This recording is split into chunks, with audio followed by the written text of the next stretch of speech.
네, 우리 인사 나누시죠? 반갑습니다.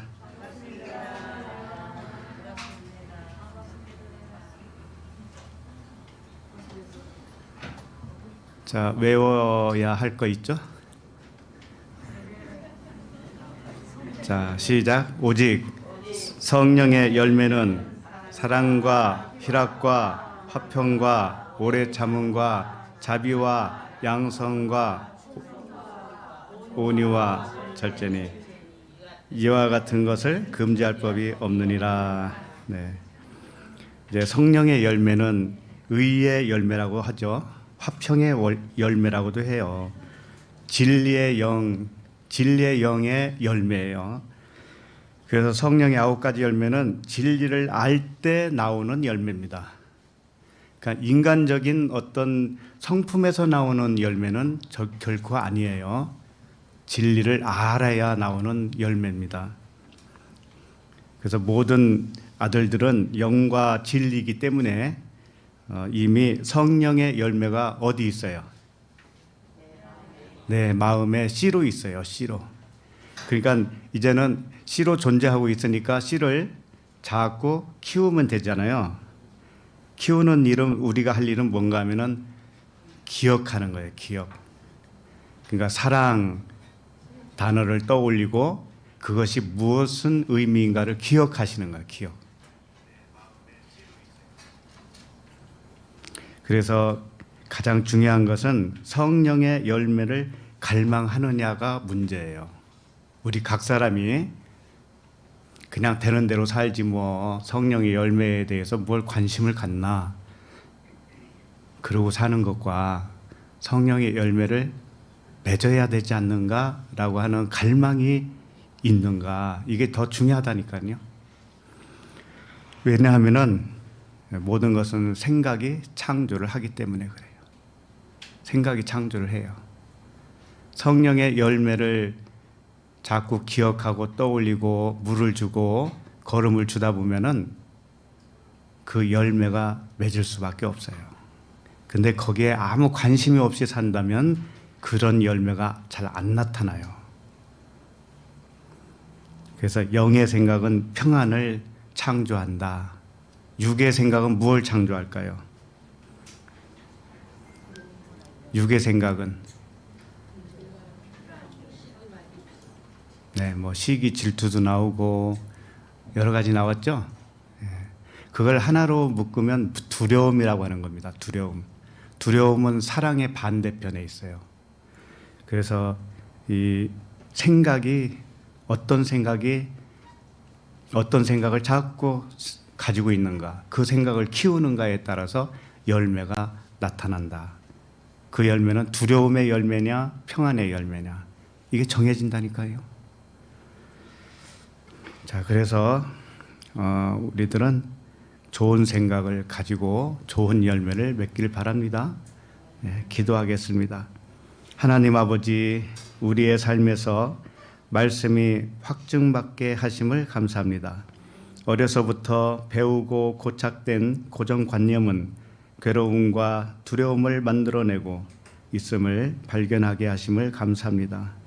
우리가 아버지께서 깨닫게 하신 진리 안에서 평안과 행복을 누리게 하시니 감사합니다. 오늘도 말씀을 통해 우리에게 영생이 있음을 알게 하실 아버지께 감사를 드립니다. 예수 그리스도 이름으로 기도합니다. 아멘. 네, 오늘 말씀은 로마서 8장 12절로 17절입니다.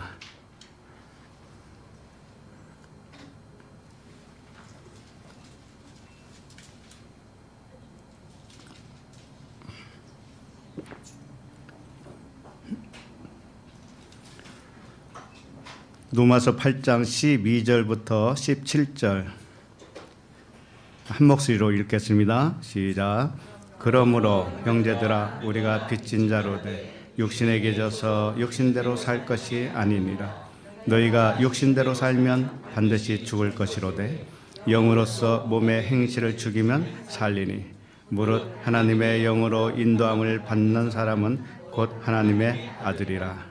너희는 다시 무서워하는 종의 영을 받지 아니하고 양자의 영을 받았으므로 우리가 아빠 아버지라고 부르짖느니라. 성령이 친히 우리의 영과 더불어 우리가 하나님의 자녀인 것을 증언하시나니 자녀이면 또한 상속자 곧 하나님의 상속자여 그리스도와 함께한 상속자니 우리가 그와 함께 영광을 받기 위하여 고난도 함께 받아야 할 것이니라. 아멘. 로마서 32번째 말씀 제목은 양자와 아빠 아버지입니다. 아빠 아버지라고 하는 그 존칭, 그 호칭은 사도 바울이 썼어요. 그리고 아빠 아버지를 우리 주님도 썼어요. 겟세마네 동산에서 아빠 아버지여 그러면서 기도하셨죠. 이 아빠 아버지가 성경에서 한 3번 정도 나오는데 이 아빠 아버지라고 할 때는 어떤 특별한 이유가 있다라는 거죠. 뜻이 있다라는 거죠. 그리고 그 아빠 아버지를 부르는 아들이 양자라고 한 거예요. 양자. 그래서 아빠 아버지라고 하는 칭호는 좋아 보이잖아요. 근데 양자라고 하니까 왠지 좀 거리감이 있죠. 양자. 그래서 그 양자라고 하는 애칭이 있지만은 이것이 의미하는 바는 우리가 생각도 하지 못한 그런 뜻이 담겨져 있어요. 그런 것들을 오늘 살펴보도록 하겠습니다. 자, 그러면 로마서 8장 12절을 다시 한번 읽겠습니다.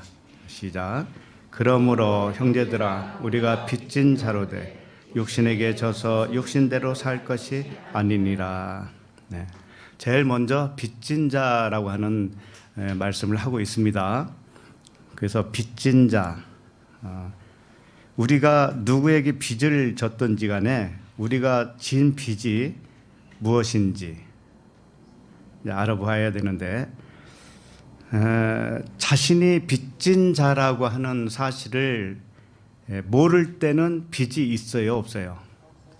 없죠.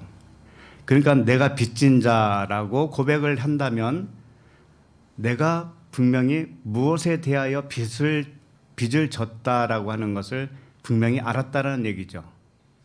그죠? 그러니까 내가 빚이 있음에도 불구하고 그 빚이 있다라는 것을 모르는 사람한테는 빚이 없는 거예요. 그러니까 빚이 있어야 돼요, 없어야 돼요? 일단은 빚이 있어야 돼요.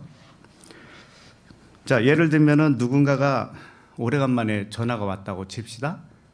한 10년 만에 전화 와가지고 집사님 반가워서 아이고 웬일이세요 그랬더니 아니 반갑긴 한데 10년 전에 내 돈 빌려간 거 왜 안 줘? 나한테 10만 원 빌려갔잖아. 네, 그런다고 해봐요. 근데 이분은 아무리 생각해도 10만 원 빌린 적이 없는 것 같아요. 그래서 아니 내가 그 10만 원을 빌렸단 말이야? 언제?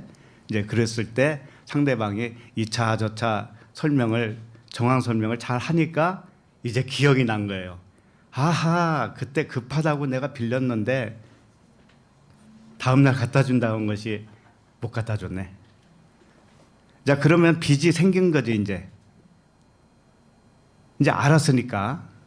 근데 알기 전에는 빚이 있었다라는 생각을 해요, 안 해요? 전혀 못 한다고요. 그와 같이 우리들도 그래요. 우리들도 빚진 자라고 하는 의식이 있어야 돼요. 빚진 자라고 하는 의식이 없으면 나 빚 진 적이 없는데 이렇게 되죠. 그렇게 되면 뭐라 할까? 아까 그 10년 만에 전화 온 사람처럼 뭐라 하겠어요? 10년 동안에 10만 원을 안 갚았으니 그와 같이 하나님이 뭐라고 하시냐면 너 지금까지 60평생 동안 내 빚 왜 안 갚냐? 그럴 거 아니에요. 내가 언제 빚졌어요? 하나님이 2차 저차 설명을 하니까 내가 빚진 게 맞네. 이제부터 빚을 갚아야 되겠죠? 그렇잖아요. 아까 인도네시아에서 오신 우리 목사님이 빚을 많이 갚았더라고요. 잠깐 들어보니까 아주 사람을 개조했다고 그래요. 그게 빚 갚는 거예요, 그게. 예. 그래서 우리는 빚이 뭔지를 알아야 빚진 자가 되고 빚을 갚을 수가 있는 겁니다. 하나님이 우리에게 주신 빚은 무슨 빚밖에 없었을까요? 사랑의 빚밖에 없죠. 예. 하나님의 사랑을 우리는 사랑을 받았어요. 받고 깨닫게 된 사람에게 생긴 빚이에요. 그러니까 하나님의 자녀들은 항상 내리사랑이라는 거 아시죠? 우리가 받은 사랑을 하나님께 돌려드리는 게 아니에요. 누구에게 돌려야 돼요? 아직 빚진 것을 모르는 자에게. 아직 빚진 걸 모른다니까요. 그러니까 그 사람도 또 사랑이 뭔지를 몰랐을 거 아니겠어요? 그냥 피상적인 하나님의 사랑이시지 그 정도만 알지. 정확하게 복음으로 하나님의 사랑이 이런 것이야 라는 걸 가르쳐주면 그 사람들도 내가 빚진 것이 맞네. 그래서 또 다른 사람에게 그 빚을 사랑을 흘려보내게 되겠죠. 이것을 지금 로마서잖아요. 로마 성도들에게 바울이 서두에서 하신 말씀이에요. 제가 읽어드립니다. 로마서 1장 14절에 보면 헬라인이나 야만인이나 지혜 있는 자나 어리석은 자에게 다 내가 빚진 자다. 바울은 빚졌다라고 그걸 분명히 알았어요. 그래서 그 빚을 누구에게 갚는가 하면 로마인에게, 이방인들에게 사랑을 흘려보내는 것으로 갚는 거예요. 그럼 우리도 마찬가지겠죠? 네. 바울이 언제 그들에게 빚을 진 적이 있겠어요? 그런 건 없겠죠. 그러니까 바울은 하나님의 사랑을 받고 보니까 모든 사람이 사랑을 받은 것인데 모든 사람이 사랑을 받았어요. 그런데 그 사랑을 모르고 사는 거예요. 모든 사람이 사랑의 빚을 지고 있는데 그것을 모르고 있는 거예요. 네가 빚이 있다라는 것을 몰라요. 그러니까 사도 바울은 어떻게 해야 되겠어요? 당신도 하나님께 빚을 지고 있는 거야 라는 것을 가르쳐 줘야 되죠. 이게 복음 전하는 거예요. 그래서 그 사랑받은 자만 빚을 지게 되는 겁니다. 그 사랑의 빚을 하나님께 도로 갚아야 하는데 갚을 수는 없죠. 그래서 하나님이 누구로 있는가 하면은 하나님께 갚는 건 맞아요. 그런데 하나님이 누구로 있어요? 각 사람으로 있는 거예요. 각 사람으로. 그러니까는 그 사랑의 빚을 갚는 것은 뭔가 하면은 각 사람이 하나님으로 있는데 자고 있어요. 그 속에서 영이 자고 있어요. 그래서 그 영을 깨워서 하나님의 사랑을 가르쳐 줘야 돼요. 흘려 줘야 돼요. 그러면 그 사람도 사랑을 내가 사랑을 받았었구나. 나는 사랑 받은 줄도 몰랐네. 내가 빚이 있었구나. 빚이 있는 줄도 몰랐네. 이렇게 된단 말이죠. 이렇게 해서 하나님은 하나님의 사랑이 순환되기를 바라는 거예요. 나를 통해서 누군가에게 사랑이 흘러가고 또 그 사람을 통해서 누군가에게 또 사랑이 흘러가고 순환 구조가 되기를 원하는 것이죠. 그러므로 빚은 사랑의 빚밖에 없어요. 로마서 13장 8절 잠깐 읽습니다.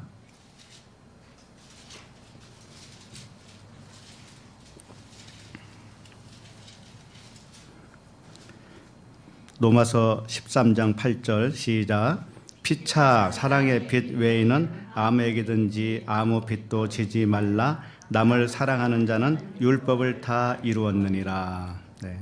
여기서 아무 빚도 지지 말라고 하는데 그 빚이 뭔가 하면은 오페일로라고 하는 단어예요. 오페일로는 빚은 빚인데 무슨 빚이냐면은 이익이 되는 빚이다라는 뜻이에요. 이익이 되는 거예요. 우리가 돈이 필요해서 예를 들어서 은행에서 대출을 받는다 그러면 굉장히 유용한 거지요. 그러잖아요. 그러니까 이익이 되는 것이죠. 그런데 성경에서 말하는 빚은 그 정도의 이익이 아니에요. 하나님의 빚이니까, 하나님의 사랑이니까 그 사랑은 무엇보다도 가장 소중하고 좋은 그런 이익이 되는 빚이 되는 거예요. 그렇기 때문에 이 사랑의 빚에 견줄 만한 빚은 없어요. 그래서 여기 보면은 서로 사랑의 빚 외에는 아무에게든지 아무 빚도 지지 말라 이렇게 돼 있어요. 자, 그런데 실질적으로 살다 보면은 빚을 안 질 수가 있나요? 남에게 빌린 것은 모두 빚이죠. 그렇죠? 뭘 빌렸든 간에 빚이에요. 물건을 빌렸든 돈을 빌렸든지 간에 은행에서 빚을 빌리잖아요. 대출 받죠? 은행에서. 또 개인에게 빚을 빌릴 수도 있어요, 없어요? 있잖아요. 또 회사를 운영하면서 생긴 빚이 있죠. 이건 대기업에도 있는 거예요. 집 살 때 대출 받죠? 차량을 할부로 끊죠? 카드 쓰죠? 이게 다 빚 아닙니까? 전부 빚이에요, 빚. 여기에서 자유로울 사람은 없다고 봐요. 물론 저기 아프리카의 그 조그마한 나라 같은 데는 그런 것도 필요 없는 데도 있을 거예요. 그죠? 그냥 걸리는 데에다가 땅에다가 집 지면 내 집 되고 참 그런 것도 괜찮을 것 같아요. 집값이 올라갈 일도 없고. 그러니까 사랑의 빚 외에는 빚을 지지 말라 이렇게 돼 있잖아요. 그러니까 이게 참 고민되잖아요. 사랑의 빚 말고는 빚을 지면 안 되니까 나를 보니까는 온통 빚투성인데 이거 어떻게 하지? 그죠? 그래서 이게 그 말이 아니에요. 사랑의 빚 외에는 빚을 지지 말라 이런 뜻이 아니라고요. 그럼 무슨 뜻일까요? 사랑의 빚 외에는 빚이 아니다라는 뜻이에요. 사랑의 빚 외에는 빚이 아니에요. 그럼 아이고 잘 됐네. 나 빚 많았는데 빚이 아니라니까 얼마나 잘 됐어? 진짜 빚은 사랑의 빚이고 나머지는 사랑의 빚을 모형으로 보여주기 위해서 존재하는 거예요. 그렇다고 해서 빚을 안 갚아도 된다는 얘기는 아니니까 너무 좋아하시면 안 되고. 근데 원리는 있어요. 그 빚을 빨리 갚을 수 있는 원리가 있다니까요. 그러니까 하나님의 복음은 우리의 삶 전체를 아우르고 있어요. 자, 여기 보면은 남을 사랑하는 자는 뭐라고 그래요?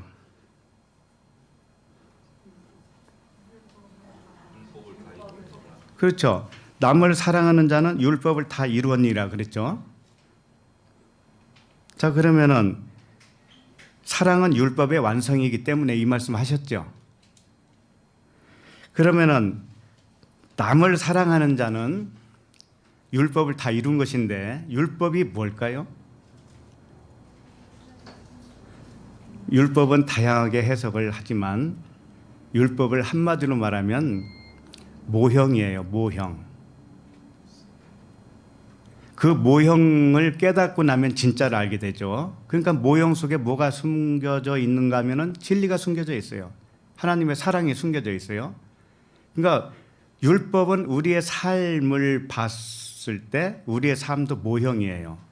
진리를 깨닫게 하기 위한 모형과 그림자였단 말이죠. 우리의 삶이. 자, 그러면 우리 삶 속에서 일어난 모형과 그림자 속에서 일어난 빚이 있죠. 돈, 빚 있죠. 이것이 없어지려면 어떻게 하면 될까요? 무엇으로 완성하면 될까요? 사랑으로 완성하면 된다니까요.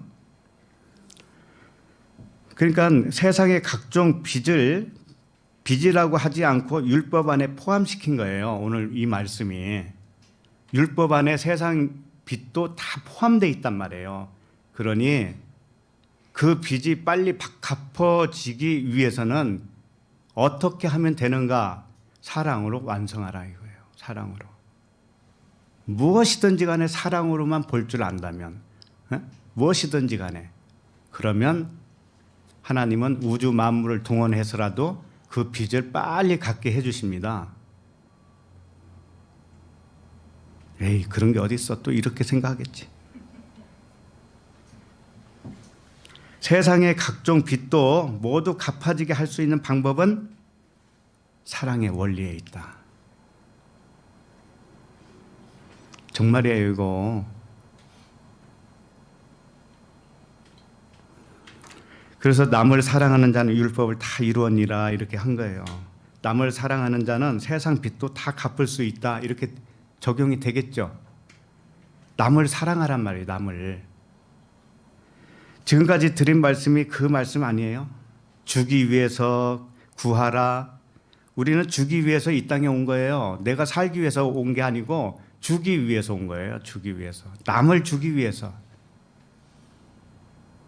하나님이 그렇게 만들으셨어요. 그 원리를 만드셨어요. 주는 자가 받는 자보다 복되도다. 그러니까는 세상 빚도 빨리 갚으려면 어떻게 하면 되겠어요? 자꾸 주면 되죠. 주면. 자꾸 주면은 그냥 갚아진다니까요. 한 가지 예화를 드려보면은 전에 어떤 식당에 갔는데 그 식당에 손님이 하나도 없어요. 그래서 요즘 장사가 좀 어떤가요? 했더니 코로나 때문에 망하기 직전이라는 거죠. 그러세요.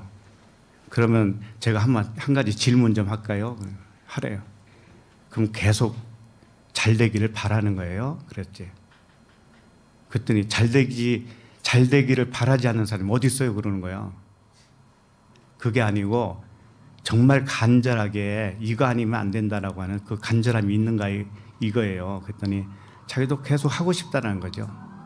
그러면 잘 되고 싶죠? 그러면 딱 제가 그 비결을 가르쳐 드릴게요. 비결은 딱 두 가지입니다. 골치 아픈 거 없어요. 한 가지는 뭘까요? 잘 된다고 생각하세요. 그러면 잘 돼요. 네, 그랬어요. 간단하죠? 생각만 하면 된다니까, 생각만. 여기 잘 될 거야, 잘 될 거야. 망하지 않아, 잘 될 거야. 잘 된다는 생각만 하라고 그랬어요. 그리고 부정적인 단어는 하나도 쓰지 말라고 그랬어요. 그건 뭐 돈 들어요, 그게? 잘 된다고, 잘 된다고. 그리고 두 번째는 뭔지 아세요? 주세요, 그랬어요. 막 주세요, 그랬어요. 주기만 하세요. 사장님은 주기만 하시면 돼요. 뭘요? 서비스도 주고, 음식 맛도 연구해서 맛있게 주고, 뭐 부족한 거 없는가 와서 자꾸 미소로 주고, 친절로 주고, 주라고 그랬어요. 주라고. 그리고 돈 벌 생각하지 말고 여기 주러 왔다고 생각하라고 그랬어요. 이 식당은 주기 위해서 온 것이다. 주기 위해서 존재한다. 그러면 당신이 주고 싶은 것을 받고 싶어서 사람들이 몰려올 거예요. 그랬어요. 안 그러겠어요? 하나님은 그런 자를 밀어주지 누구를 밀어주겠어요? 간단하죠? 두 가지. 첫 번째는 잘 된다. 두 번째는 막 줘라.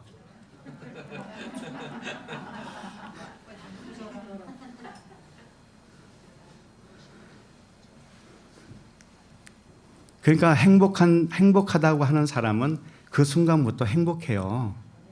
예. 그리고 그 순간부터 행복하면 그때부터 행복이 딸려와요. 그분이 환하게 웃더라고요, 나중에. 이 간단한 걸 왜 몰랐지? 그런 표정이었어요. 그래서 나중에 잘 되면 밥 한 그릇 줄 거예요? 네, 그렇지.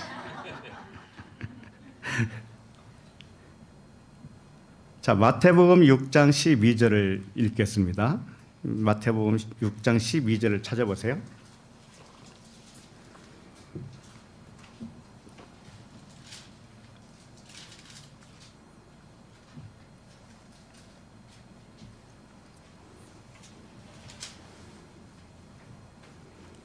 시작. 우리가 우리에게 죄 지은 자를 사하여 준 것 같이 우리 죄를 사하여 주시옵고.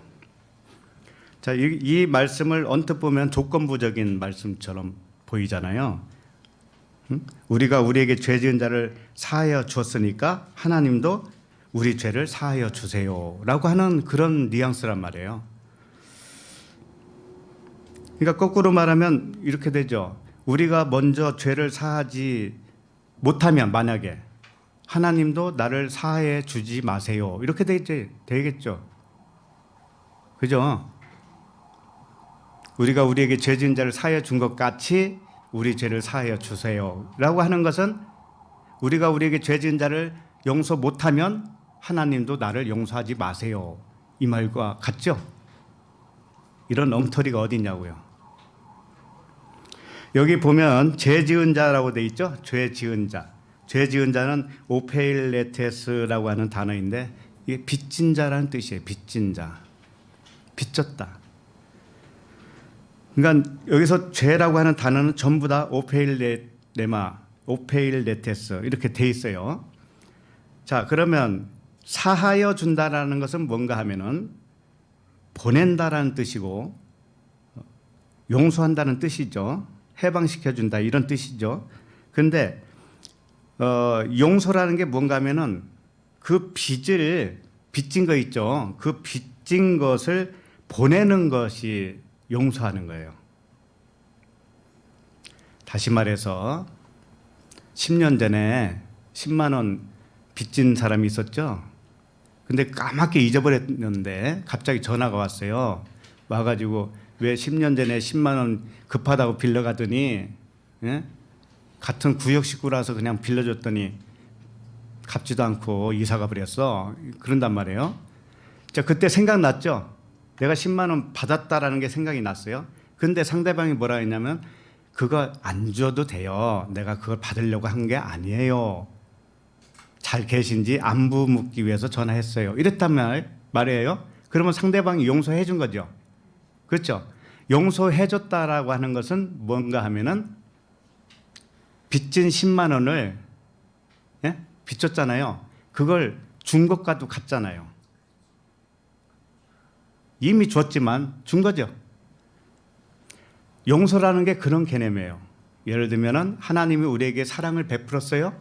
주셨어요. 근데 나는 까맣게 몰랐네.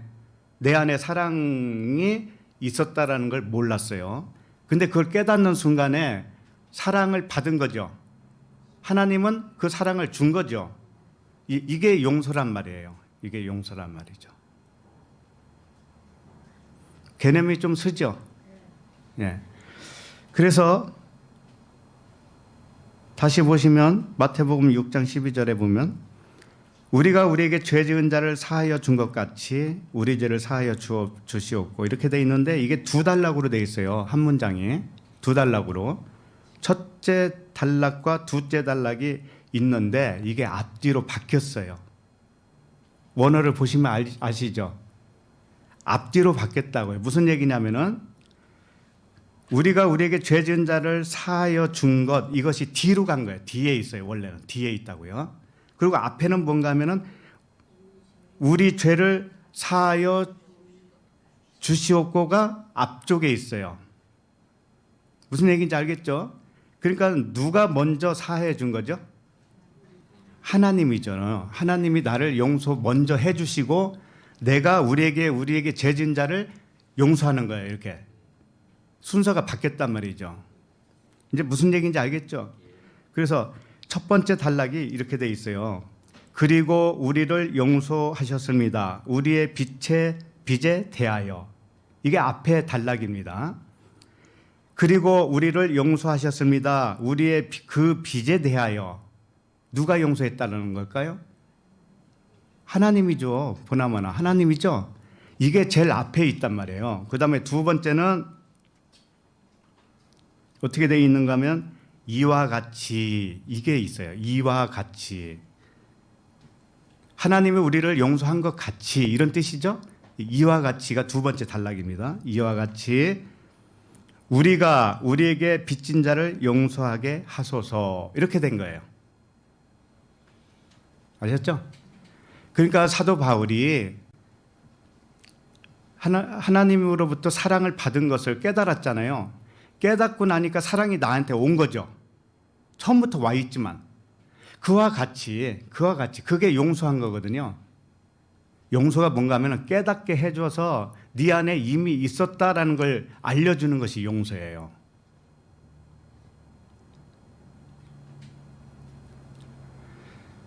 자, 그러니까는 하나님이 나에게 사랑의 빚을 주었는데 그걸 내가 빚을 있다라는 것을 하나님이 깨닫게 해주셨어요. 그러면 하나님이 나를 용서한 거라고요. 알았죠? 그러면 내 안에 하나님이 사랑이 있죠. 자, 그러면 그것을 어떻게 빚을 갚는가 하면은 우리가 우리에게 죄 지은 자를 사하여 주는 거, 하나님이 나를 사하여 준 것 같이 똑같은 방식으로. 그럼 어떤 방식으로 하는가 하면은 다른 사람에게 여보시오, 당신 안에 이미 하나님의 사랑이 있었어요. 이걸 깨닫게 해주는 거예요. 깨닫게 해주는 것이 뭐냐면은 내가 그 사람을 용서하는 거라고요. 자, 그러면 우리들은 사랑의 빚을 받았어요. 하나님으로부터. 그런데 하나님이 깨닫게 해 주셨기 때문에 용서가 된 거예요. 하나님 입장에서는 용서가 됐어요. 자, 그러면 나는 그 빚을 용서는 받았지만 그 빚을 누구에게 갚아야 되는가 하면은 다른 사람에게 그 사랑의 빚을 갚아야 돼요. 갚는 방법이 뭔가 하면은 당신 안에 이미 하나님의 사랑이 있어요. 이걸 깨닫게 해주는 거예요. 복음으로 깨닫게 해주는 거예요.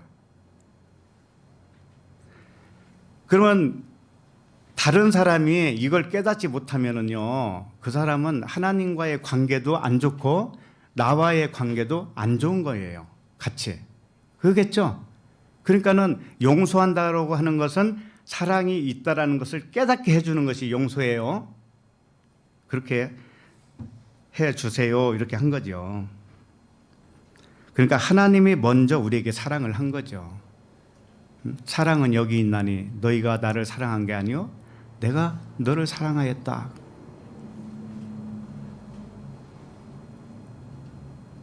그래서 이 빚을 이 세상에서는 특히 이 조폭들 그런 세계에서는 빚 갚는다고 그래요.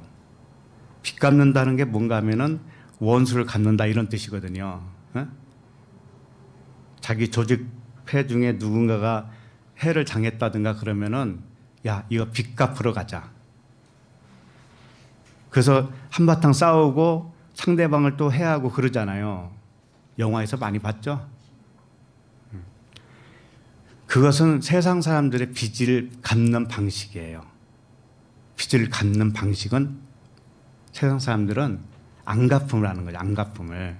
그리고 빚을 갚는다고 하는 것은 내가 받은 것을 그 빚진 자에게 다 돌려줘야 되잖아요. 돈을 빌렸으면 돈을 그대로 갚아야 되죠.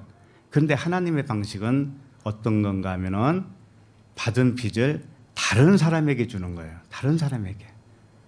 하나님에게 주는 방식이 다른 사람에게 주는 방식이에요. 그래서 주라고 그러는 거예요. 그래서 주라. 무엇이 됐든지 간에 주라. 마음을 주고 미소를 주고 친절을 주고.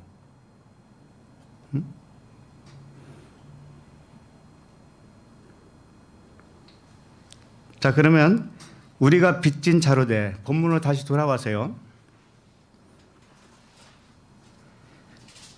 왜 빚진 자가 되었는가 하면은 아버지께서 깨닫게 해주신 은혜로 내가 빚졌다라는 것을 알게 된 거죠. 나 자신이 사랑의 존재인 영이라고 하는 진실을 깨닫게 된 것을 말하는 거예요.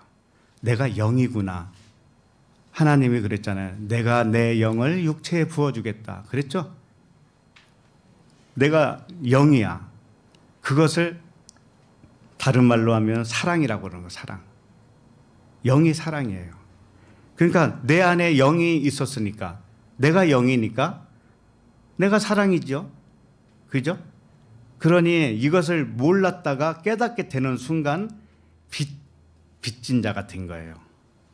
이거 몰랐을 때는 빚진 자가 아니에요.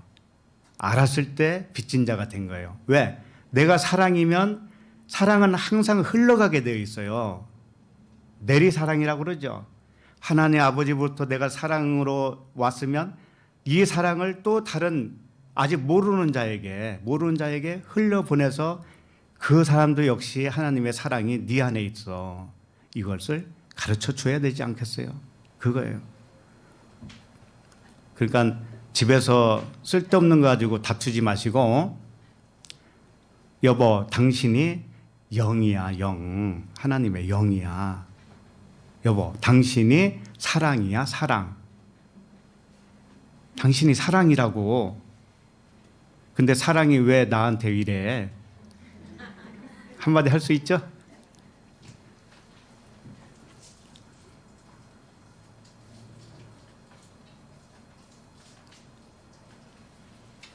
자, 그러면은 12절 보면은 그러므로 형제들아 우리가 빚진 자로되 그랬어요. 자, 빚진 자기 때문에 그 다음에 뭐라고 돼 있어요? 육신에게 져서 육신대로 살 것이 아니라, 이렇게 돼 있죠. 이게 무슨 뜻인가 하면은 우리가 빚졌다라고 할 때는 사랑의 빚밖에 없어요. 그러면 누구에게 빚을 진 거죠? 하나님에게 진 겁니다. 근데 하나님이 6이에요, 0이에요? 0이에요. 그러니까 우리가 사랑의 빚은 0으로 진 거예요. 0. 0과 0의 관계예요. 자, 그런데 그러기 때문에 육체의 빚을 진 건 아니라는 뜻이죠. 예, 육체하고는 아무 관계가 없어요. 육체의 빚은 진 게 없어요. 우리는 빚은 오직 하나님의 영으로부터 빚을 진 거예요. 그러니까 육하고는 관계 없다라는 얘기죠. 이제 그 말씀을 여기서 하고 있는 겁니다. 육신에게 져서 육신대로 살 것이 아니니라, 이렇게 돼 있죠. 그러니까 사랑의 빚은 하나님께로부터 진 거기 때문에 이 잠자는 영에게 이제 사랑을 갚는 것은 잠자는 영에게 갚는 거죠. 갚는 건데 육에게 갚는 거예요, 영에게 갚는 거예요? 영에게 갚는 거예요. 영. 근데 육신에게 그 사랑을 갚는 것이 아니다라는 거예요. 그 말씀이 바로 그거예요. 육신에게 져서 육신대로 살 것이 아니니라, 이 말씀이에요. 자, 형제들아 우리가 영에게 빚을 진 자로되, 육신에게 빚을 진 자가 아니기 때문에, 육신에게는 빚을 진 게 아니에요. 그렇기 때문에 육신을 따라 육신에 살 것이 아니다, 이런 말씀입니다. 다시 말하면 영을 따라 육신에 살아야지, 영을 따라 육신에 살아야지 육신을 따라 육신에 살면 안 된다, 이런 뜻이에요. 사랑은 영이고 진리고 하나님이시기 때문에 이 육체는 껍데기에 불과한 거예요. 껍데기, 모형과 그림자에 불과하단 말이에요. 그래서 육신의 생각에 따라서 살면은 그것은 사랑을 갚을 수가 없는 것이 되는 거예요. 우리가 다른 사람에게 이 복음을 흘려줄 때 영과 진리에 해당되는 언어로 사랑을 흘려주면 좋은데 육체를 따라 흘려주잖아요. 육체를 따라 세상 관점, 육신의 관점, 선과 악, 좋고 나쁘고 옳고 그르고 이런 논리로 전하면 어떻게 되는가 하면은 그것은 빚 갚는 게 아니라는 거예요. 무슨 얘기인지 알겠죠? 영은 영이에요. 영. 진리, 영과 진리로 갚으라는 거예요. 갚으려면은. 그래야 그 사람도 그 영이 깨어나서 아, 내가 영과 진리로 왔었구나. 이미 왔었구나, 처음부터. 그런데 내가 자고 있어서 이걸 몰랐었구나. 이제 이럴 때가 온단 말이에요. 이럴 때가 온단 말이에요. 그렇게 되려면은 육에 속한 언어 가지고는 도저히 그런 일이 벌어지지가 않아요. 그건 진정한 사랑의 나눔이 아니란 말이에요. 그래서 육신에게 져서 육신대로 살 것이 아니니라. 이게 그 말씀입니다. 우리는 빚을 육신에게 진 게 아니고 영으로 지었다 이거예요. 이걸 확실히 하자 이겁니다. 그러므로 우리가 진리를 알았다거나 하나님의 사랑을 받았다거나 은혜를 크게 받았다거나 했다면 반드시 육신의 생각, 그 고정관념에서 멀어져야 돼요. 육신의 생각, 고정관념 있죠? 이거에서 멀어져야 돼요. 그래야 사랑의 빚을 갚을 수가 있어요. 육으로 하면 안 된다 이거예요. 자, 그러면 로마서 13절을 읽겠습니다. 13절 시작. 너희가 육신대로 살면 반드시 죽을 것이로되 영으로서 몸의 행실을 죽이면 살리니. 여기 보면 너희가 육신대로 살면 반드시 죽을 것이로되, 육신대로 사는 게 뭘까요? 우리가 육신대로 안 사는 게 뭐가 있어요? 이 세상 살고 있는 게 다 육신대로 살고 있는 거 아닌가요? 육신으로 살고 있죠. 그런데 여기서 보면 육신대로 살면 반드시 죽는데요. 그럼 도대체 어떻게 살아야 되는 거죠?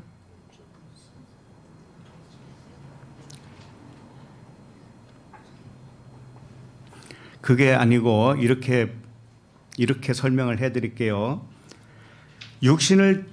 육신대로 사는 것이 뭔가 하면은 육신의 의식으로 사는 걸 말하는 거예요. 예?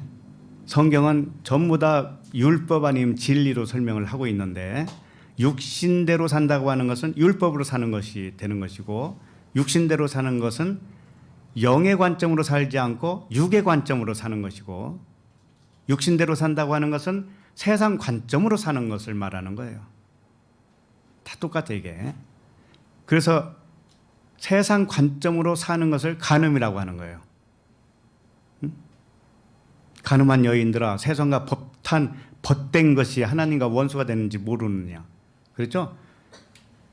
그렇기 때문에 세상 관점, 그건 법이에요. 세상 관점은 전부 다 법입니다.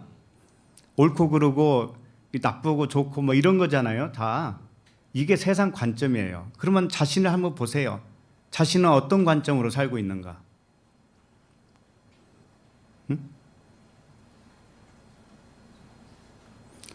자녀를 키운다고 할지라도 그 자녀를 키울 때 그 과정에서 부모는 어떤 기준으로 의해서 키웠나요?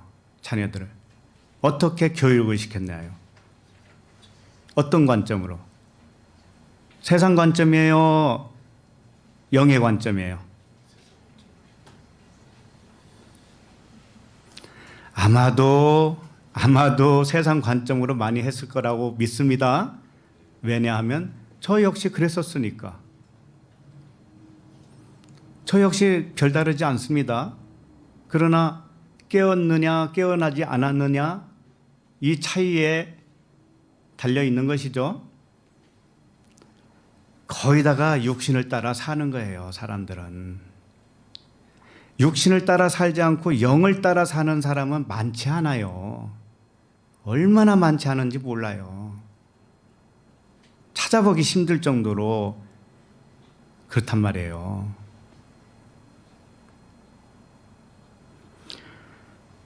그러니까 이게 육신의 생각대로 살면 반드시 죽을 것이로되, 이 말씀이 무슨 말씀인가 하면은 너희가 육신을 따라 살아 있으면 그것이 죽은 것이야. 이렇게 이 말씀이에요. 반드시라고 하는 단어는 없어요. 이게 없고, 너희가 육신을 따라 살고 있으면 그것이 죽음이야라고 말씀을 선포를 한 거예요.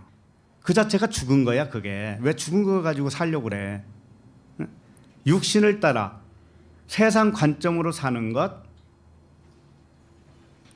이 모든 것이 고정관념, 육신의 고정관념, 육신의 판단, 이런 것들이 전부 다 뭔가 하면은 죽음이라는 거예요. 사망이라는 거예요.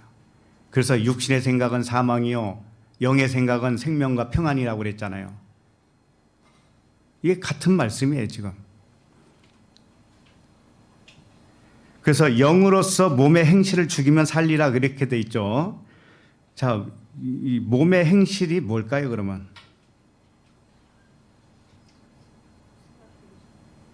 몸의 행실. 우리가 몸으로 사는 게 다 몸의 행실이지 뭐겠어요. 그죠? 뭐 유체 이탈해가지고 살 수는 없고. 몸의 행실 뭐예요? 이 행실이라고 하는 단어가 프락시스라고 하는 단어예요. 프락시스. 이게 뭔가 하면은 그냥 행실이라고 번역은 쉽게 해놨는데 좀 무거운 이 뜻이 있어요. 여기에는 직무라든지 직분이라고 하는 뜻이 있어요. 직무, 직분. 자, 그러면 육신으로 살 때의 직분, 육신으로 사는 직무 이런 뜻이겠죠? 그런데 이 직무, 직분 이것이 세금을 징수한다라고 하는 의미에서 왔어요. 이게 무슨 뜻이냐면은 세리와 죄인과 세리, 창녀와 우리 예수님이 함께 먹고 마셨죠. 바로 그거예요. 죄인이라는 뜻이에요. 죄인이라는 뜻이에요. 그러니까 세금을 징수하기도 하고 세금을 내기도 하는 그런 직분을 말하는 거예요. 그러니까 세상에 속한 육신의 직분은, 육신의 행실은 무엇인가 하면은 세금을 걷어들이고 세금을 내고, 이게 뭐예요? 매매잖아요. 매매. 늘 거래를 하는 거죠. 거래한다. 이게 가나안이에요. 가나안 상인 아시죠? 상인 하면 가나안이죠. 이게 무슨 뜻인가? 거래를 하고 있다는 거예요. 거래를. 자, 그러면은 무슨 일을 하더라도 얻어질 것이 있으려면은 대가를 치러야죠. 그러죠? 뭔가 얻으려면 대가를 치러야죠. 그럼 이것은 자연스러운 법칙 같잖아요. 아주 자연스럽죠. 우리에게 거부되는 것이 하나도 없어요. 아니, 뭐 살려면 돈을 내야 되는 것처럼, 어디 가려면 차를 타야 되는 것처럼 대가를 반드시 치러야죠. 이게 굉장히 좋은 것 같죠. 이게 합당한 것 같죠. 근데 영적으로 보면 이게 합당하지 않다라는 거예요. 왜 그럴까요? 늘 말씀드리지만 하나님에게는 다 있다라고 그랬잖아요. 하나님에게는 부족한 게 있다 없다? 없어요. 하나님에게는 결핍도 없어요. 하나님에게는 더 필요한 것도 없어요. 부족한 것도 없고 더 필요한 것도 없어요. 자, 그러면 우리들이 하나님의 자녀라면서요. 하나님의 아들이라면서요. 그러면 하나님의 아들도 어떤 마음으로 가져야죠? 거래를 해서 얻는다는 생각을 해야 돼요? 아니면 당연히 나한테 있다라고 생각하는 거예요? 그렇죠. 이미 우리에게는 다 있어요. 아들들에게는 다 있어요. 다만 눈에 안 보일 뿐이죠. 어떤 건 보여서 이미 있는 것 같고 어떤 것은 안 보이는데 그것도 역시 있는 거예요. 우주 만물이 다 네 거예요. 그러니 생각 자체가 다르다라는 거예요. 이 육신의 행실은 무엇을 말하는가 하면은 생각의 차이를 말하는 거예요. 육신에 속한 생각을 가지고 사는 방식을 말하는 거예요. 우리는 늘 거래를 한단 말이에요. 거래로 생각을 해요. 거래로. 뭐든지 거래로 생각한다고요. 그런데 하나님의 자녀들은 하나님 자녀만이라도 그렇지는 말해야 될 거 아니에요. 에? 우리가 하나님의 아들인데, 아들이면 뭐라고 그랬어요?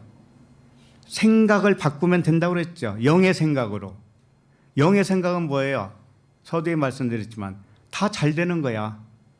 다 성공이야. 실패란 없어. 결핍도 없어. 가난도 없어. 질병도 없어. 왜 이런 생각을 안 갖고 사느냐 이거죠. 영에게는 질병이 있어요, 없어요? 없어요.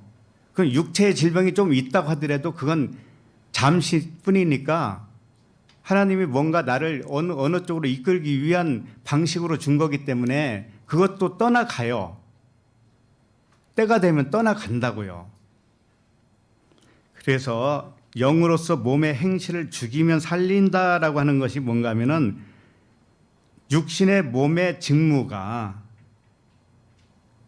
육신의 그 생각으로 했던 모든 그 거래해야 된다. 대가를 받으려면 대가를 치러야 된다. 이런 논리 있잖아요. 그런 논리, 세상 논리가 죽었다라고 인정을 한다라는 거예요. 그걸 죽은 것으로 본다라는 거예요. 영으로서 몸의 행실을 죽이라고 그랬는데 몸의 행실을 죽이는 게 아니고 몸의 행실은 이미 죽은 것이야 라고 영은 판단을 하는 거예요. 영이 어떻게 육을 죽이고 이런 게 아닙니다.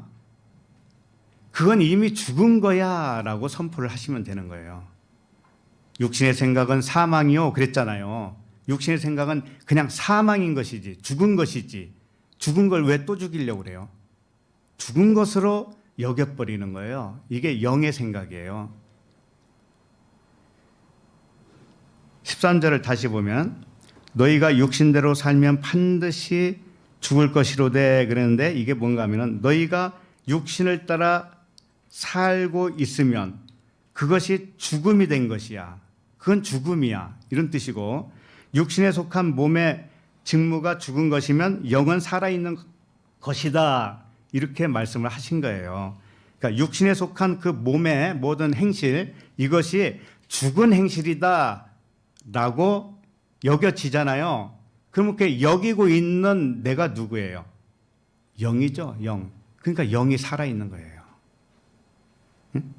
영으로서 뭐라고 되어 있어요? 영으로서 몸의 행실을 죽이면 살리라 그랬잖아요.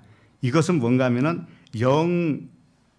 몸의 행실이 죽은 거라고 여기면 그 영이 산 것이야 라는 뜻이에요. 육신의 생각은 죽은 것으로 안다면 영은 살아있는 것이야. 이런 뜻이란 말이죠.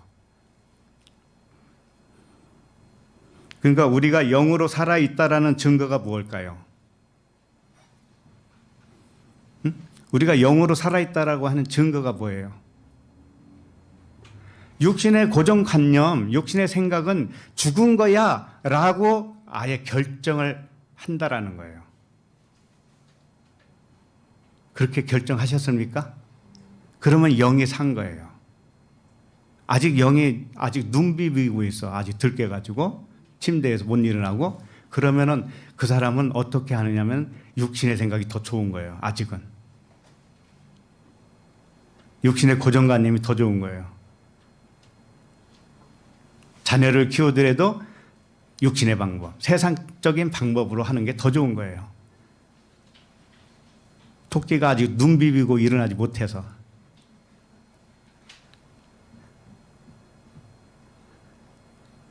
우리가 알게 모르게 어렸을 때부터 육신의 생각은 얼마나 강하게 다져왔는지 아세요? 이거 깬다라는 건요. 어려워요.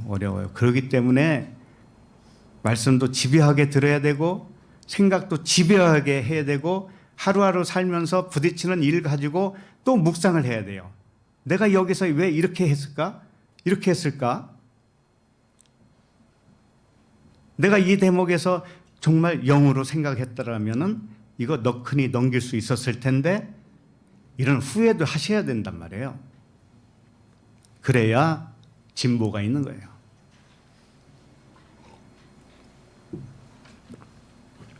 그래서 우리가 영으로 살아있다고 하는 증거는 육신의 고정관념으로 하는 모든 판단과 삶의 방식은 환상이라고 여길 줄 알아야 돼요.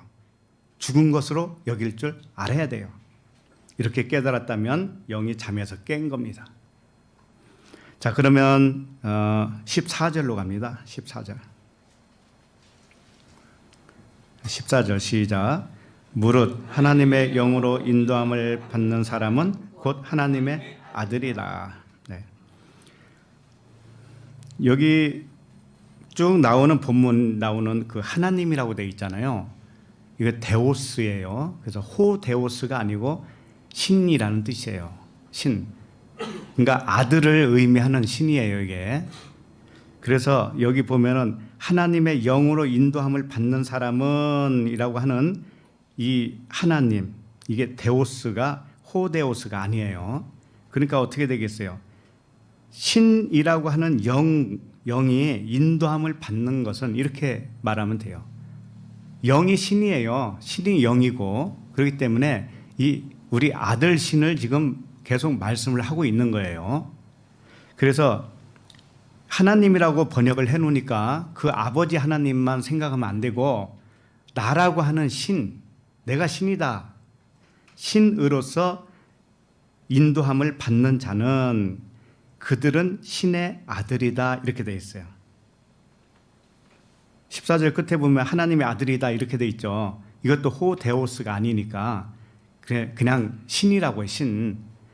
그들은 신의 아들이다 이런 뜻이에요. 그러니까 우리들이 영이고 신이다 이런 뜻이에요. 아셨죠? 예. 자, 그러면 신 또는 아들 영, 이 영은 육체를 따라 아무도 판단하지 않는 거예요. 육체를 따라 판단하지 않아요, 우리는.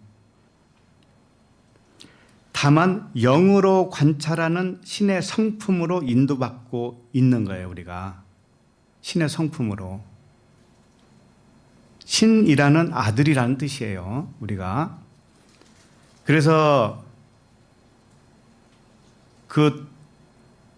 누구 데려왔잖아요. 돌로 죽이겠다고 예수님 앞에. 그러니까 주님이 뭐라고 그래요? 너희 중에 죄 없는 자가 먼저 쳐라. 그랬잖아요. 그리고 나서 나도 너를 정죄하지 않는다. 이랬죠. 그리고 또 한마디 있어요. 다시는 죄 짓지 말라 이런 말씀이 있죠. 그게 아니에요. 다시는 죄가 아니야. 이런 뜻이란 말이에요, 그게. 그러니까 육체로 판단하는 모든 것은 이만큼 함정이 있단 말이에요. 그러고 나서 나온 말씀이 예수님이 뭐라고 했냐면은 너희들은 육체를 따라 사람을 판단하지. 그러나 나는 아무도 판단하지 않아. 이랬단 말이죠. 자, 이 정도 되면 여러분 어떻게 판단할 거예요? 정말로 내 생각과 하나님의 생각이 같다고 자신 있게 말씀하실 수가 있어요? 내 생각과 다르면 세상이 무너지는 것 같죠.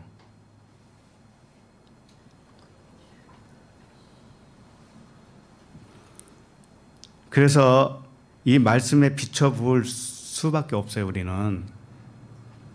그냥 자생하듯이, 나무가 자생하듯이 살아가다 보면은 사람들은 길을 잃어버려요, 길을.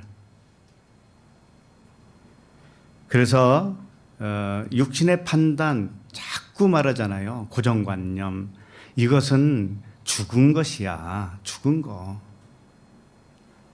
그 여인을 돌로 치겠다고 수많은 사람들이 몰려왔잖아요. 그런 사람들은 당연하죠. 육신을 따라 판단하는 것은 당연한 처사죠. 근데 하나님은 그렇지 않잖아요. 그죠? 이걸 어떻게 해석하실 거예요?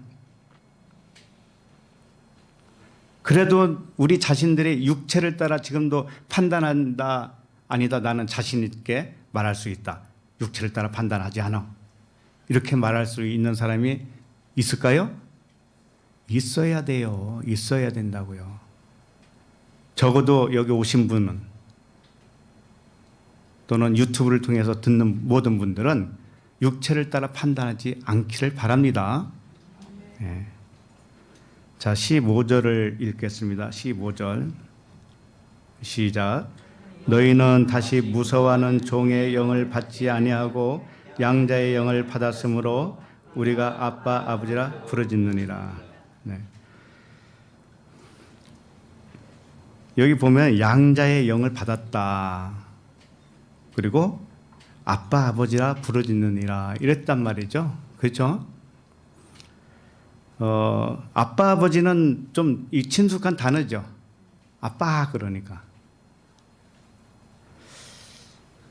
옛날에는 아바, 아버지 이렇게 또 했죠. 예, 그럼 원어로 보면 아바가 맞아요. 어쨌든 아바도 아빠라는 뜻이에요. 아버지라는 뜻이에요. 그리고 아버지도 아버지라는 뜻이에요. 그러니까 아버지를 둘 붙인 거예요, 사실은. 자, 그런데 그건 알겠는데 종의 영을 받지 아니하고 양자의 영을 받았다라고 하는 거. 자, 그러면 양자의 영이 이 세상 사람들의 관점으로 보면 양자가 뭐예요? 양자는 나의 자식이 아닌데, 내가 난 자식이 아닌데 다른 사람이 난 자식을 데려다가 입양한 거죠. 이걸 양자의 개념으로 써요, 사람들은. 자, 그런데 갑자기 양자라고 하니까 우리도 하나님과 관계가 그런 것인가?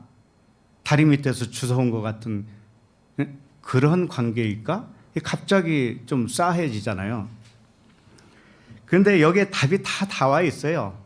15절 안에 보면 너희는 다시 무서워하는 종의 영을 받지 아니하고 양자의 영을 받았다. 그러니까 양자의 영을 대조하고 있는 게 무슨 영이에요? 무서워하고 있는 종의 영이죠. 그렇죠? 예, 그러니까 양자라고 할 때는 종의 영이 아니다라는 거죠. 양자의 영 할 때는 똑같은 푸뉴마예요. 그래도 조금 잘 안 풀리죠. 여기 보면 다시 무서워하는 종의 영을 받지 아니하고 그러죠. 다시. 그러면은 무서워하는 종의 영을 받은 적이 있었다라는 그런 말씀이 돼요. 그런 말씀이 되죠. 그러나 이제는 다시는 한 번으로 끝나지 다시는 아니다라는 말씀이 되겠죠. 어쨌든 좀 더 봐야 되겠는데 무서워한다라고 하는 포보스라는 단어인데 이게 두려움이에요. 두려움은 알파와 오메가 중에서 알파에 속해요. 처음 것. 장자는 죽어야 돼요, 안 죽어야 돼요? 죽어야 되죠. 그러니까 하나님이 의도적으로 나는 알파요, 오메가요, 처음과 나중이다 이랬잖아요. 하나님은 의도적으로 이 아들들을 어디에다가 집어넣는가 하면 처음에는 어둠에다 집어넣어요. 그게 두려움이란 뜻이에요. 두려움. 그래서 같은 영은 영인데 푸뉴마예요. 여기 보면은 종의 영이라고 돼 있고 양자의 영이라고 돼 있잖아요. 이게 같은 푸뉴마예요. 그러니까 하나님의 영은 푸뉴마밖에 없어요. 그러니까는 영이 이런 영 저런 영 이렇게 여러 가지가 있는 줄 아는데 그런 거 없습니다. 영은 딱 하나예요. 푸뉴마예요. 그런데 앞에 무엇가 붙느냐에 따라서 그 영의 지금 상황을 밝혀주고 있어요. 예를 들면 더럽다라고 하는 낱말이 앞에 붙으면 더러운 영이 되죠.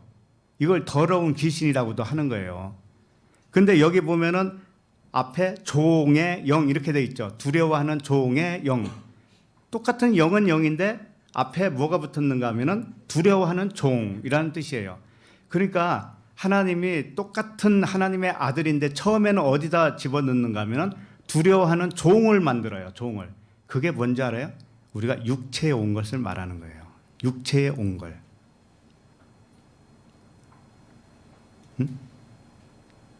지난 주일 그 글을 제가 좀 정리해가지고 밴드에다 올렸잖아요. 거기 보면은 욥기 말씀을 인용해서 거기다 썼어요. 욥기 말씀이 뭐예요? 거기에 썼던 것이 하나님이 그러는 거예요. 내가 구름을 측량했다. 이 우주 만물을 측량했다.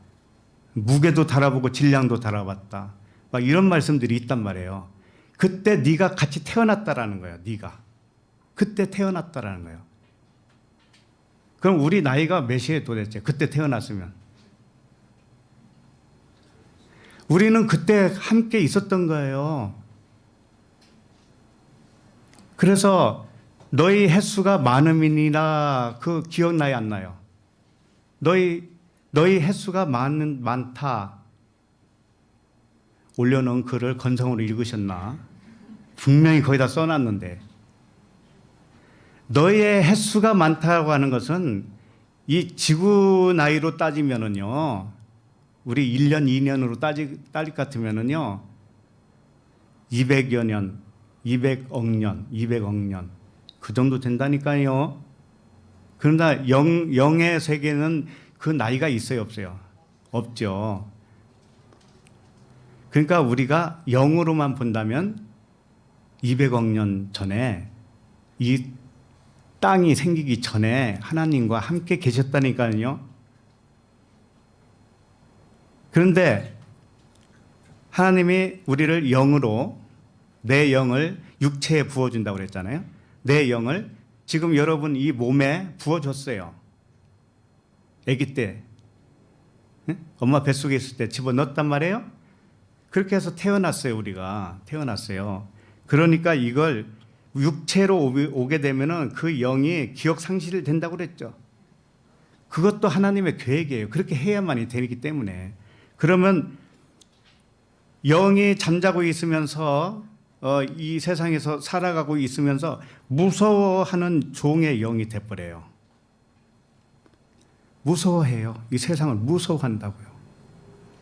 자기가 왕인데도 불구하고, 우리가 다 그랬어요. 우리가 왕이에요. 왕인데도 불구하고 거지처럼 사는 거예요. 종처럼 사는 거예요. 그래서 우리는 잠자는 상태를 일컬어서 종의 영이다 하는 거예요. 자, 그러면 거기서 벗어나면 무슨 영이라고요? 양자의 영. 이렇게 비교해서 설명할 때 양자라고 하는 거예요. 그러니까 다시 말해서 양자라고 했을 때는 양자를 히오데시아라고 해요. 히오데시아. 이게 무슨 뜻인가 하면은 아들인데 어딘가에서 찾았다라고 하는 그런 의미가 있는 거예요. 양자는 어디에서 찾은 거예요. 아까 처음에 그랬죠. 두려워하는 종의 영이라고 그랬죠. 그러니까 두려워하고 있는 종의 신분으로 전락되어 있는 그 상태에서 다시 찾았다라는 거예요. 아들을 다시 찾았다. 다시 찾으면 그걸 뭐라고 한다? 양자라고 한다. 근데 처음부터 아들이었죠? 예, 그 아들이면은 변함이 없는 거예요. 하나님의 영인 것은 변함이 없었다고요. 그러나 하나님의 영을 잠시 비우고 낮춰서 종의 형체로 우리 육체로 보낸 거예요. 예수님이 뭐라고 그래요? 근본 하나님의 본체시나 자기를 비우고 낮춰서 종의 형체로 왔다고 그랬잖아요. 그러니까 우리가 똑같은 모습으로 그렇게 종의 형체로 왔단 말이에요. 이게 두려워하는 종의 그런 상황이란 말이죠. 거기서 다시 찾아요. 이제 아들로. 처음부터 아들이었지만 아들로 거기서 꺼내줘요. 꺼내서 이제 하나님을 잠에서 깨서 하나님을 이제 알아봐요. 하나님 알아봐요. 자, 그렇게 되면은 하나님을 뭐라고 하냐면 아빠 이렇게 부른다고요. 아빠 어디 갔다 왔어? 나 처음부터 있었잖아. 나 지금 보는 것 같아. 나는 네가 그동안 잠잤어요.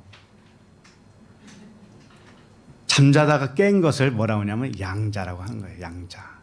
어딘가에 잃어버렸다가 다시 찾았을 때 붙여주는 이름이 양자라고 했을 뿐이지 그 양자라고 하는 단어도 합당치가 않아요. 찾아진 존재, 찾아진 아들 이렇게 하면 좋겠어요. 더 찾아진 아들. 그러니까는 그 찾아진 아들이 처음으로 보는 아버지를 뭐라고 부르냐?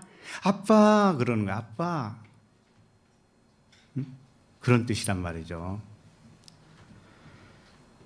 그래서 누가복음 19장 10절을 보면 그냥 읽어드립니다.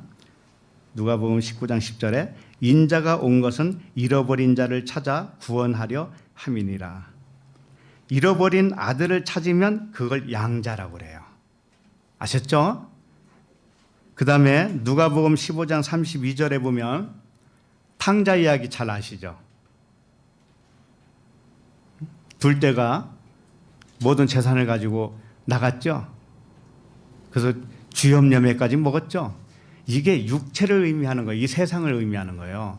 하나님의 영이 우리 육체에게 보냈단 말이에요, 아들을. 그랬는데 다시 돌아와야 안 돌아와요? 다시 돌아와요. 눈을 뜨고 이제 잠에서 떴단 말이에요. 그래서 아버지께 갔더니 아버지가 뭐라고 했냐면은 누가복음 15장 32절에 이 내 동생은 죽었다가 살아났으며 내가 잃었다가 얻었기로 우리가 즐거워하고 기뻐하는 것이 마땅하다 하니라. 그러니까 양자의 개념은 뭐냐면은 죽었다가 살아난 것이고 잃었다가 얻은 거예요. 그러나 처음부터 아들이었잖아요. 마찬가지로 우리도 이 세상에 오면 하나님 입장에서는 잃어버린 것과도 같은 거예요. 잃어버린 거예요. 그러니까 잃어버린 양 한 마리를 찾아서 헤매는 그 하나님을 연상케 하시죠. 그죠? 그러니까 우리가 이 세상에 오면 하나님 입장에서는 잃어버린 것과 같은 거예요. 그러면 언제 찾아지는가? 우리가 눈을 떴을 때, 잠에서 일어났을 때, 죽었다가 살아났을 때, 그때 다시 아들로 살아난 거죠. 그걸 부활이라고도 하는 거예요. 그걸. 그랬을 때 양자의 영을 받았다 이렇게 표현하는 것뿐이에요. 근데 양자가 부를 때, 아버지를 부를 때는 뭐라고 부른다고요? 아빠 아버지, 아빠 아버지. 눈을 떴으니까 이제.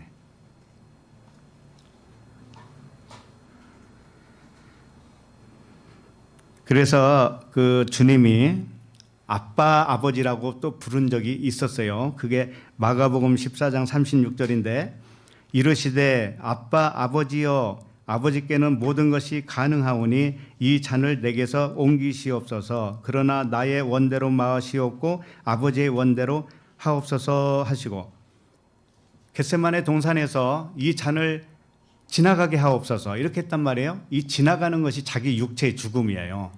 네? 육체의 죽음, 십자가 죽음. 자, 그럼 우리로 말하면 십자가 죽음이 뭔가 하면은 육신의 고정관념이 죽는 거예요. 육신의 생각이 죽는 거예요. 자, 생각이 죽을 때 눈이 뜨는 거죠. 그러면은 아빠, 아버지 이렇게 부를 수 있는 거란 말이에요.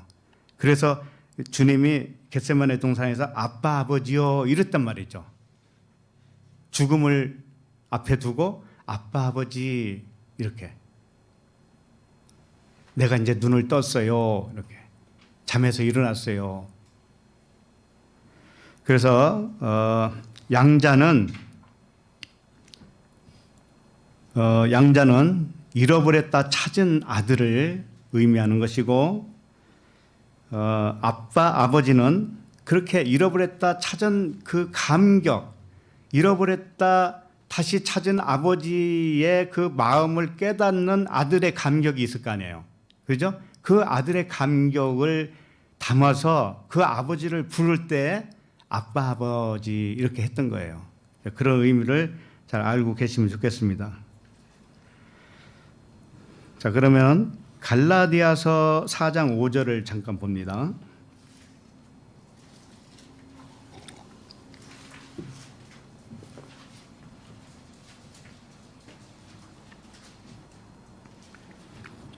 갈라디아서 4장 5절 시작. 율법 아래에 있는 자들을 속량하시고 우리로 아들의 명분을 얻게 하려 하심이라. 여기서 아들의 명분이 아까 로마서에서 나오는 히오데시아예요. 양자라는 뜻이에요. 양자.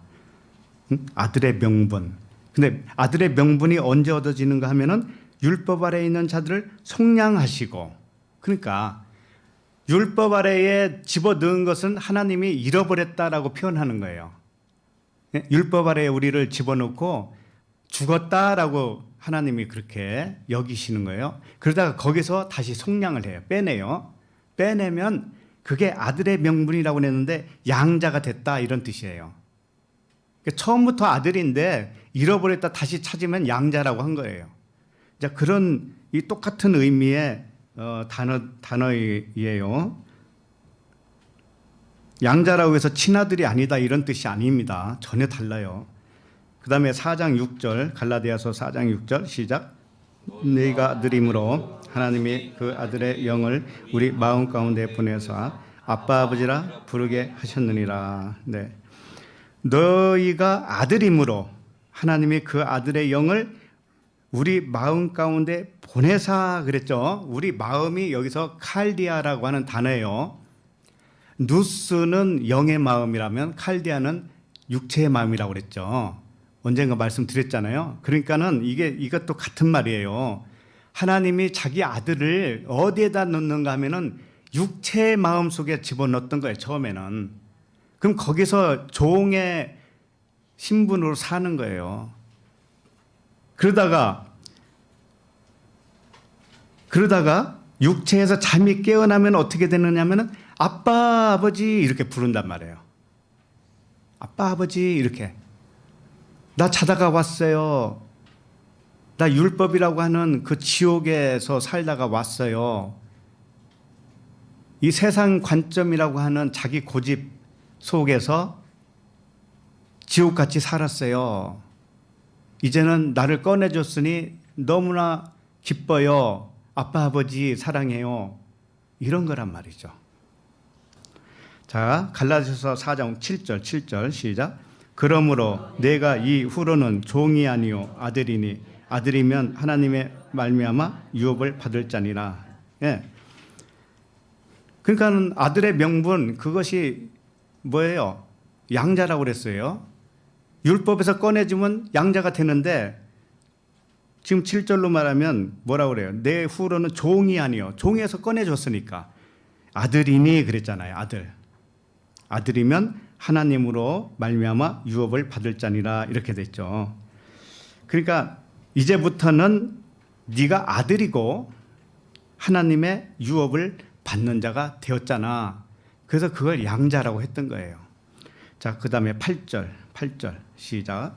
그러나 너희가 그때에는 하나님을 알지 못하여 본질상 하나님이 아닌 자들에게 종노릇 하였더니 그때에는 하나님을 알지 못하여 그러니까 잠자고 있었다 이거예요. 육체 안에 잠자고 있을 동안에 육신의 고정관념 때문에 하나님을 알지 못했다 이거예요.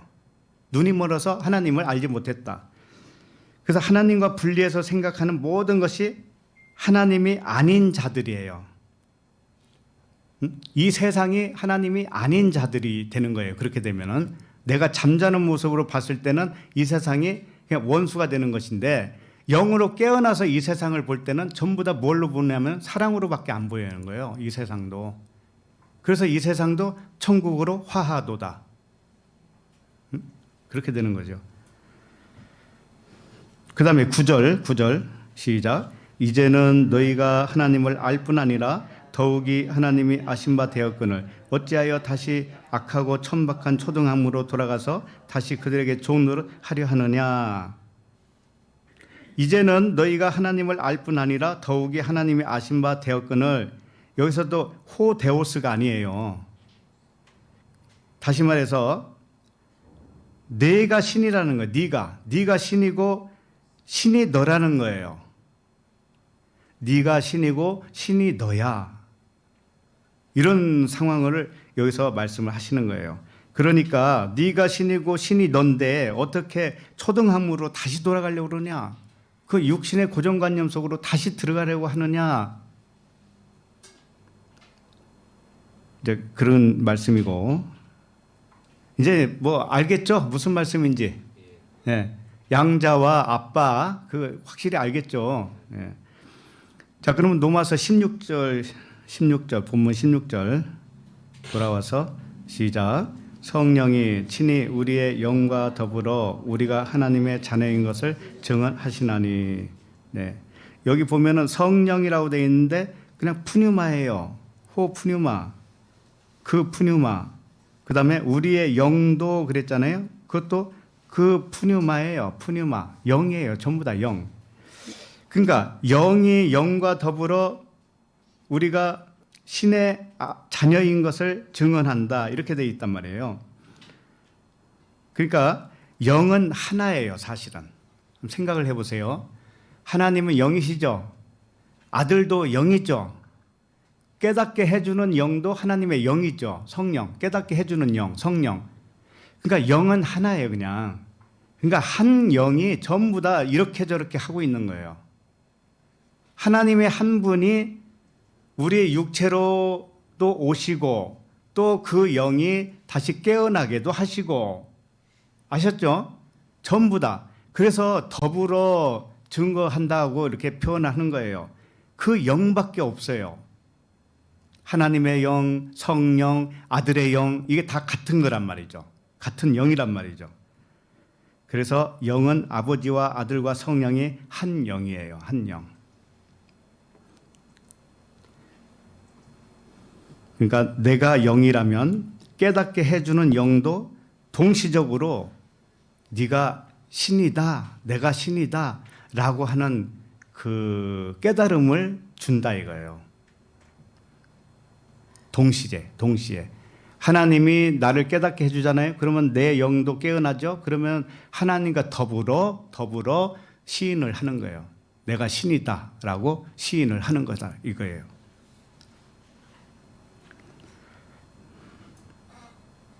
그래서 이런 사람의 특징은 누차 말씀드리지만 자신이 하나님의 아들 그리스도로 살기를 결정하는 사람이에요. 이 긴장이 별거 아닌 것 같지만은요, 내가 신이다라고 스스로 선포를 하면은요, 그때부터 신처럼 되어져요. 아셨죠?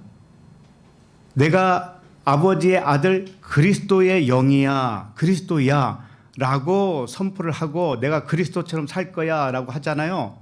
그러면 그렇게 사라져요. 그런데 그렇게 여기지 않으면 안 된단 말이죠. 왜? 믿음의 법이기 때문에. 믿음의 법. 그렇게 믿으면 그 믿음의 법대로 그렇게 되어져요. 신같이 되어져요. 그런데 신이라고 생각을 못해. 감히 아이고 내가 어떻게 나 같은 사람이. 그러면 그냥 나 같은 사람 되는 거예요.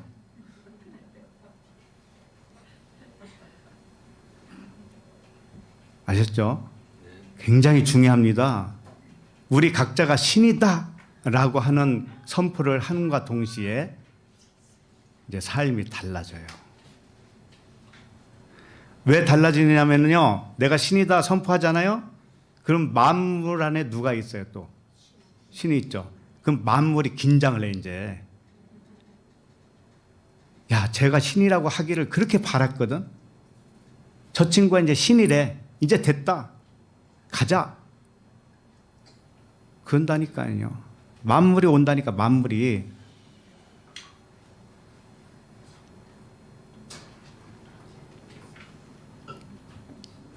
그래서 그 신으로 살겠다고 하는 결심을 한 사람들은, 그런 사람의 특징은 모든 것을 육체를 따라 판단하지 않나요? 그럴 거 아니겠어요? 세상 관점으로 판단하지 않아요. 그러겠죠? 신이니까. 자, 그러면은 이제 오늘부터 또 대단한 일들이 벌어지게 생겼네요. 회의를 해도 신들의 회의가 되고, 모여도 신들의 모임이 되고. 안 그래요? 맞잖아요.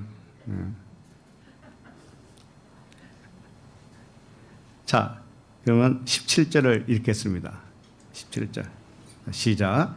자네임은 또한 상속자 곧 하나님의 상속자요 그리스도와 함께한 상속자니 우리가 그와 함께 영광을 받기 위하여 고난도 함께 받아야 할 것이니라. 자녀이면 또한 상속자 곧 하나님의 상속자요. 이게 상속자라고 하는 것이 싱클레오 로모스라고 하는 단어예요. 이게 공동 상속자라는 뜻이에요. 함께 받는 상속자다, 그런 뜻이거든요. 이게 어디에서 나오는 말씀이냐면은 기업 물을 자라고 들어보셨죠? 기업 물을 자. 그 기업 물을 자라고 하는 의미가 여기에 담겨 있고요. 또 함께 제비 뽑다라고 하는 단어가 그 뜻이 거기에 숨겨져 있어요. 제비 뽑는 거. 신지뽑기, 제비뽑기 아시죠? 예. 우리는 제비뽑기에서 뽑힌 사람과 같아요. 응? 세상 사람들이 엄청 많죠. 다 하나님의 영으로 오기는 왔어요. 그러나 제비뽑기에서 뽑힌 사람이 우리들이에요. 그러면 우리들은 눈이 뜬 자란 말이에요. 누구든지 다 눈이 뜨는 게 아니에요. 잠자고 있는 자가 살아나는 게 아니란 말이죠. 그러니 얼마나 이게 엄청난 사실입니까? 그럼 공동 상속의 내용이 뭘까요? 공동으로 상속받는 내용이 뭘까요? 응? 여기 보면 자녀이면 또한 상속자 곧 하나님의 상속자요 그리스도와 함께한 상속자요 이렇게 돼 있죠. 하나님의 상속자 그리스도와 함께한 상속자 이렇게 두 가지 나오죠. 상속이 바로 그거예요. 하나님이라고 하는 신, 네가 신이다라고 하는 그 상속. 그것보다 더 나은 뭐 상속이 있나요? 그리고 네가 그리스도와 함께한 상속자, 네가 그리스도와 함께 공동으로 상속을 받았어요. 그러면 2000년 전에 오신 그 그리스도도 그리스도지만 나도 공동으로 그리스도라고 하는 이름을 상속받았단 말이에요. 이거보다 더 영광스러운 게 있어요? 그래서 하나님과 공동으로 신이라고 하는 상속을 받은 것이고 그리스도라고 하는 이름을 상속받은 거예요. 자부심을 가지고 사시기 바랍니다. 우리는 이래봬도 이런 사람인들이에요. 예. 그래서 우리가 그와 함께 영광을 받기 위하여 고난도 함께 받아야 할 것이니라 이렇게 돼 있죠. 자, 이 고난이 뭘까요?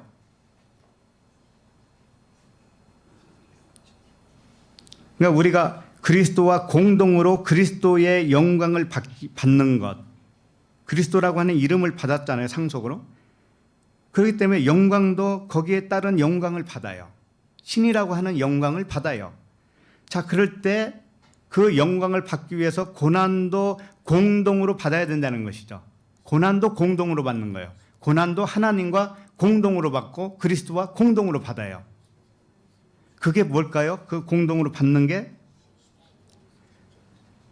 이 육체 안에 온 그 상태를 말하는 거예요. 고난이라는 것이. 영이 육체를 떠나 사는 것이 가장 자유로울 거 아니에요. 그죠? 근데 육체에 있을 때 이게 고난이라는 것인데 언제까지만 고난인가 하면은 잠에서 깨어날 때까지만, 잠에서 깨어나기 전까지만 고난이라는 뜻이에요. 그때는 육신의 기준으로 살 거 아니겠어요? 그죠? 그래서 마음의 평강이 없어요. 항상 괴롭고 두려운 거예요. 근심 걱정이 떠날 날이 없습니다. 이것이 고난이라는 뜻이에요. 그러니까 육에서 완전히 영이 깨어나면 육하고는 사실은 관계없는 존재잖아요, 사실은. 그렇기 때문에 영의 관점으로 다 모든 걸 생각할 줄 알게 되어요. 이 육체의 삶을. 그렇게 되면은 그것은 늘 평강이고 진리 안에서 평안. 너희가 뭐예요? 진리를 알지니 진리가 너희를 자유케 하리라. 진리의 영으로 깨어나면 자유할 수밖에 없는 거잖아요. 모든 면에서. 그때까지, 그러니까 자유를 얻기 이전까지만 고난인 거예요. 근데 이게 공동으로 얻는, 공동으로 받는 고난이에요.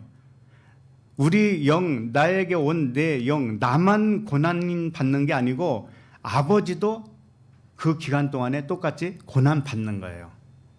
근데 왜 그런 것들을 왜 할까요? 첫 번째는 하나님이 그렇게 작정을 하셨어요. 어둠을 만들고 어둠을 경험하기로 하셨어요.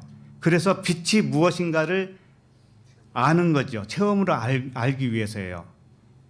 두 번째는 그것을 아들을 통해서 하시는 거예요. 아들을 통해서 하시지만 역시 아버지도 똑같이 겪는 거예요. 체휼하신다 이렇게 돼 있죠. 같이 체유를 하는 거예요.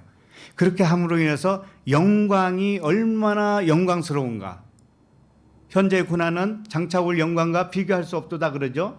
비교할 수 없는 영광과 비교하는 거예요. 지금 현재 고난을 우리가 당해 봐야 알잖아요. 그러므로 인해서 그 영광이 얼마만큼 영광스러운 영광인가를 알게 하기 위해서. 그런데 고난이 없으면 그걸 알 수가 없잖아요. 육체에 들어오지 않으면 영이 무언지를 몰라요. 다 그런 이유 때문에 그래요. 그래서 나는 빛도 짓고 어둠도 짓고 나는 환난도 짓고 평안도 짓는다. 그랬잖아요. 항상 반대의 개념, 상대 개념으로 같이 존재해야만이 어둠이 있을 때 빛이 드러나는 것이고 환난이 있을 때 평안이 드러나는 것처럼 전부 다 그렇게 해왔다라는 거예요. 지금까지. 그런데 이제 영이 잠이 깼어요. 그러면 그때부터는 어둠이 물러간 것이죠. 그때부터는 환난이 물러간 것이죠. 고난이 물러간 것이죠. 왜? 그냥 평강만 있죠. 생명만 있는 것이죠. 빛만 있는 것이죠. 이렇게. 그래서 우리는 하나님이 그렇게 작정을 하신 겁니다. 하나님의 아들 그리스도로 와서 잠자고 있는 거예요. 이게 고난이에요. 그러다가 깨어나서 자신을 자각을 합니다. 내가 영이요 하나님의 아들이요 그리스도라고 하는 것을 자각을 하게 돼요. 그렇게 되면은 육체를 따라 판단하는 고정관념이 버려지게 되어요. 그렇게 될 때만 그렇게 되어요. 그래서 너무나 자유롭고 평강이 넘치고 모든 것을 사랑으로 덮는 영의 생각으로 사시길 기도합니다. 네, 기도하겠습니다. 하나님 아버지 감사합니다. 오늘도 하늘의 실상을 알게 하심을 감사합니다. 처음부터 아버지와 한 영으로 존재했던 아들들을 육체로 보내시고 잃어버렸다 하셨습니다. 그리고 다시 찾으시고 양자라 하심을 감사합니다. 우리들을 양자라 하셨기에 아버지를 아빠 아버지라고 부를 수 있게 하심을 감사합니다. 우리에게 사랑을 주시고 사랑의 빚진 자가 되게 하셔서 아직 사랑의 빚진 자임을 모르는 아들들에게 사랑을 흘려줄 수 있게 하여 주시옵소서. 아버지의 때에 아버지의 방법으로 많은 사람들을 사랑의 빚진 자가 되게 하셔서 모두가 아빠 아버지라 부를 수 있게 하실 것을 믿고 감사를 드립니다. 예수 그리스도와 공동 상속자로서 아들 예수 그리스도의 이름으로 기도합니다. 아멘.